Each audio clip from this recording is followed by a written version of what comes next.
be modified. Certainly that's a decision Congress has to make, but modified in such a way that they are not so categorical, that it isn't simply drug quantity and criminal history that are the only two factors that you can look at. You can look at other things, such as the person's role in the offense. Were they the kingpin, or were they simply somebody standing on a corner with the lowest level of the drug conspiracy because they happen to be a user? Increasing what's known as the safety valve, which currently exists only for people who have zero criminal history. If you could expand that for people who have perhaps some minor criminal history, then you would have nonviolent people who could have the benefit of that safety valve escape hatch from those mandatory minimums. So by adding some other categories instead of just those two, I think you could see a much more thoughtful approach so we didn't have so many people swept up in that net. Thank you very much.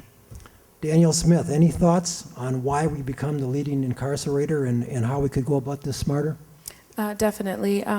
Actually, and just to give you a bit of information about the lens that I'm looking at things from, at the League, we look at things from an advocacy and a legislative perspective. And one of the things that we're noticing is that in Michigan, much like the rest of the nation, our legislators right now tend to look at policies from a punitive perspective. So we're looking at a tax on welfare and a tax on education that, look to dig out fraud and abuse, or what's considered to be fraud and abuse, or abusive systems. And these things, one, push us further, especially people of color, push our communities further into poverty because they have lack of access to their basic needs. They also push people further into lack of access to jobs and lack of access to opportunities like health care and mental health care. So when you look at all those factors, crime is definitely, and I'm sure our panel would agree, crime is definitely aligned with a lack of access to things like sufficient food and income and health care and mental health care assistance. So I think that when we look at the policies that are being promoted, especially in the last 2 to 4 years, I think they reflect a more punitive way of approaching our state's economy. And I think that it's definitely aligned with the decline. Chief Godbee, I'm going to get you early so I don't get arrested before I leave here. Your thoughts on that, and one thing I'd like you to address too, and I know you're not a court person, you're not a judge, so you don't handle this. The reason we have one of the highest incarceration rates in the country, Michigan, is not because we send more people to prison than other states. We're about the same there. But we keep them there so much longer. Our sentencing policies, our parole policies are such that we keep them there a long time, far longer than other states. We don't have good time. We don't have any kind of sentencing modification policies. Do you think we could become or remain safe and maybe look at maybe releasing people a little bit earlier? I think what we've done is, number one, to piggyback on U.S. Attorney McQuade's point. Chief, is your mic on? Somebody want to pass him a mic? Testing, here we go. To piggyback on U.S. Attorney McQuade's point, we have to be more thoughtful in how we do things. Discretion is not necessarily bad, especially if you put some parameters on that discretion. The way I compartmentalize it and help people understand it from our perspective, I can trumpet out a number of statistics of how many felony arrests we make. I can trumpet out a number of statistics about how many guns we take off the street. But until you actually, from a risk management standpoint, for lack of a better term, look at what we call the trigger pullers, those that are more likely to use that gun in a violent situation, then if you're not thoughtful about it, you're not necessarily having the requisite impact or reducing crime.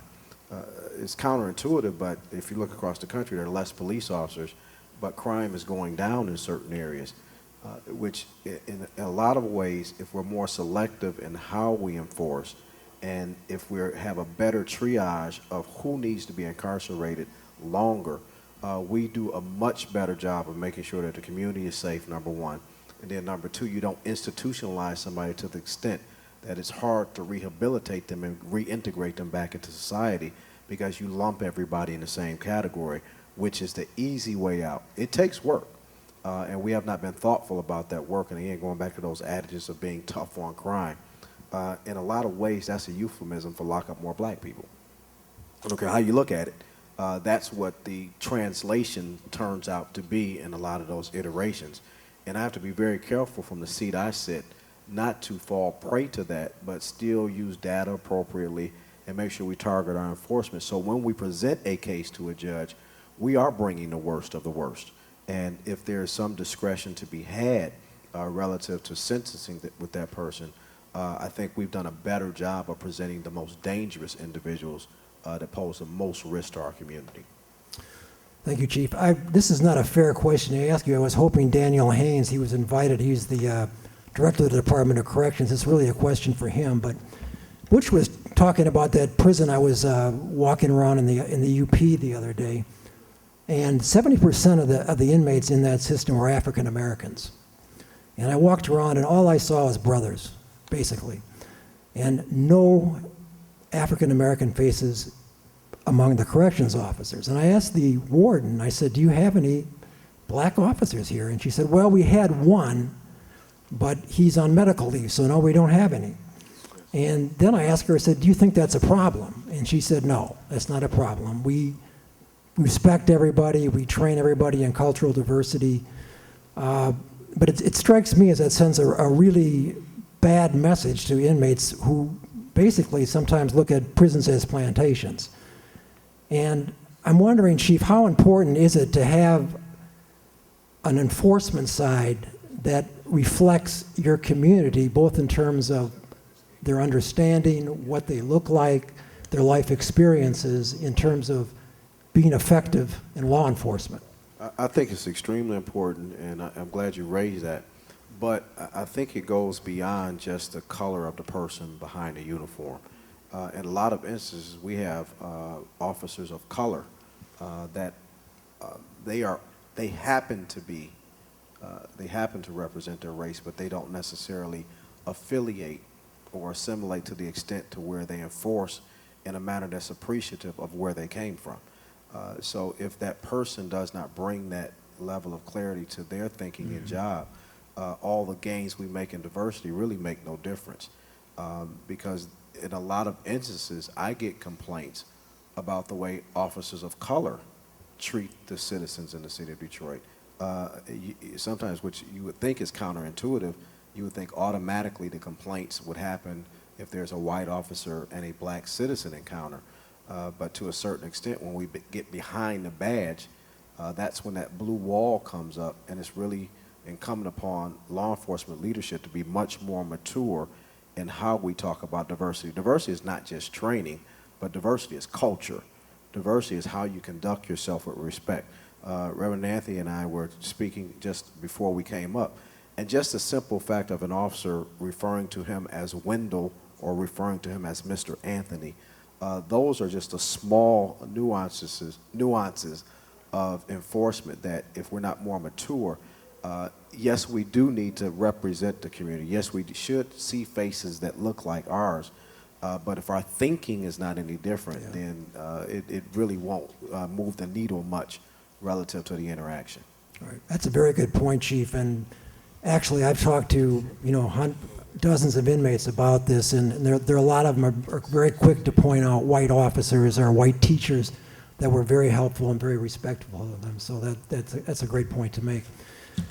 Keith, Mr. Bennett, you work very effectively with reentry. Do you want to talk a little bit about how important it is once these guys are released? Remember that 10,000 people a year are released from our prisons. 95% of the people who go in come out, and we all have a big stake in whether they succeed or not, whether they become taxpayers and fathers, or whether they go back to prison at $35,000 a year.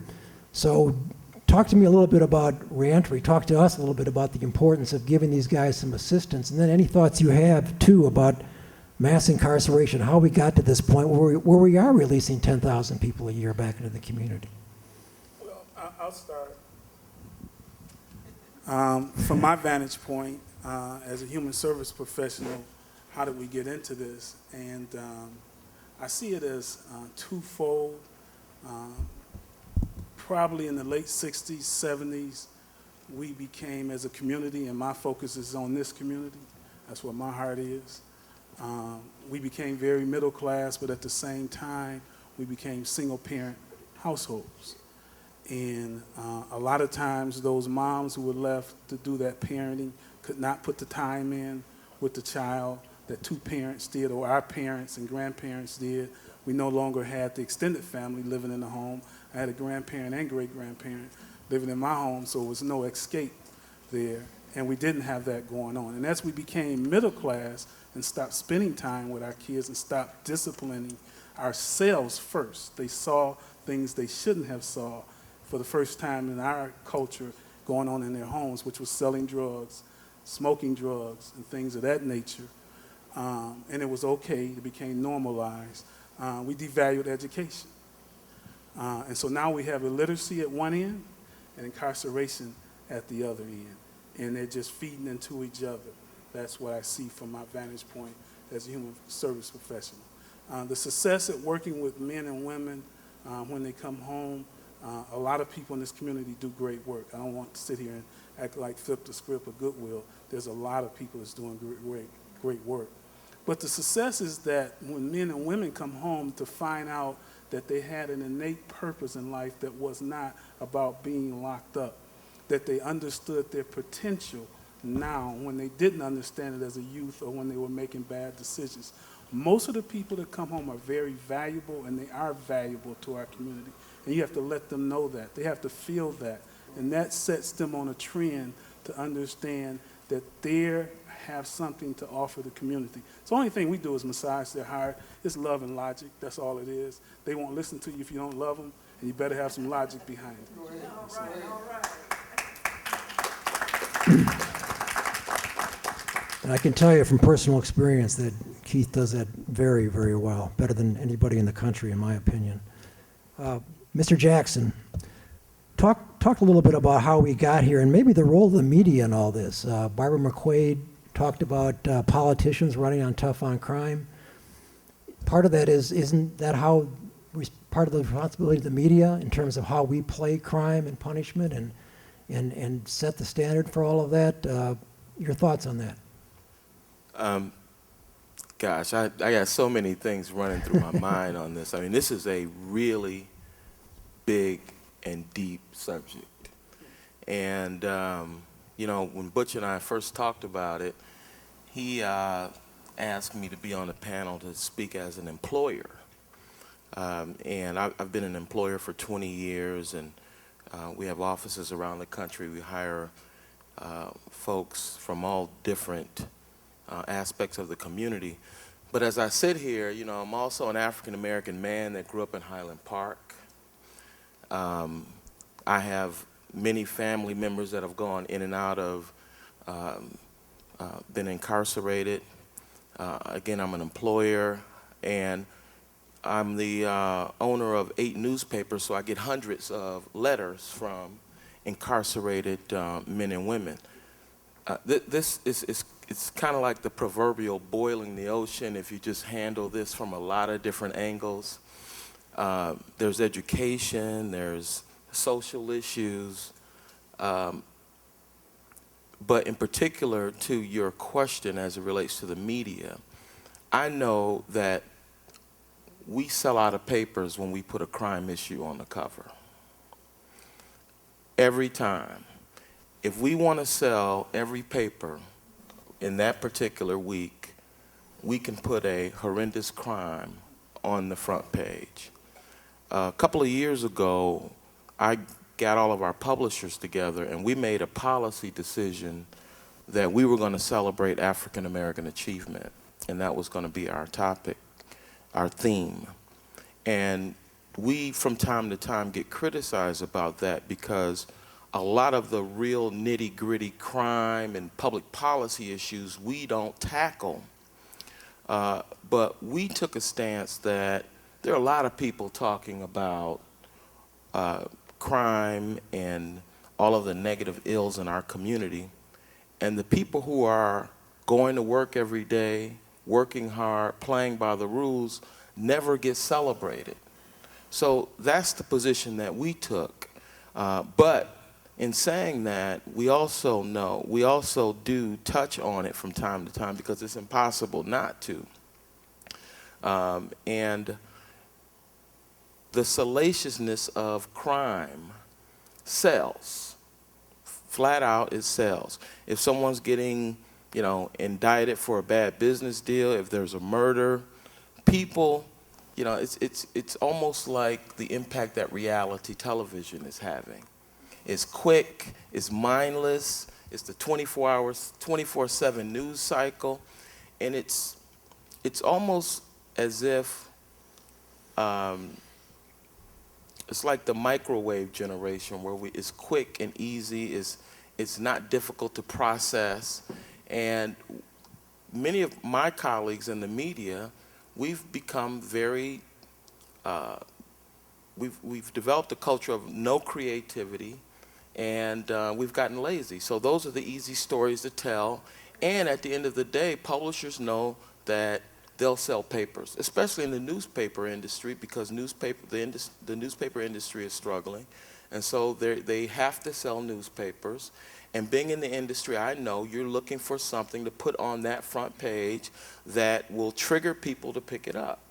So I think that what has to happen in the media is we're going to have to find a way to increase our level of creativity, increase our readership engagement through really reaching out in communities and touching people in a different way outside of just being lazy and giving them kind of the red meat.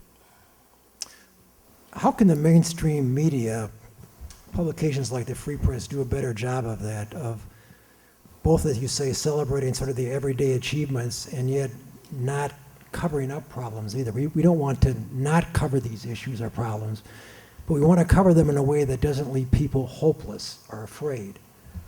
How do we do that? Well, as Butch said when he opened, we need jails, we need crime fighters. So it's not logical to say that those things don't need to be covered. But I think they need to be covered in a very reasonable and responsible way. And there needs to be balance. The truth is, since good news stories don't sell like the negative news stories, there needs to be, it starts at the top. It really does. I think that, and I see this all around the country, this is not a Detroit issue. There has to be a commitment at the top that demands community engagement. And it can't be just a printed word. It's got to be town hall meetings. It's got to be, an educational component.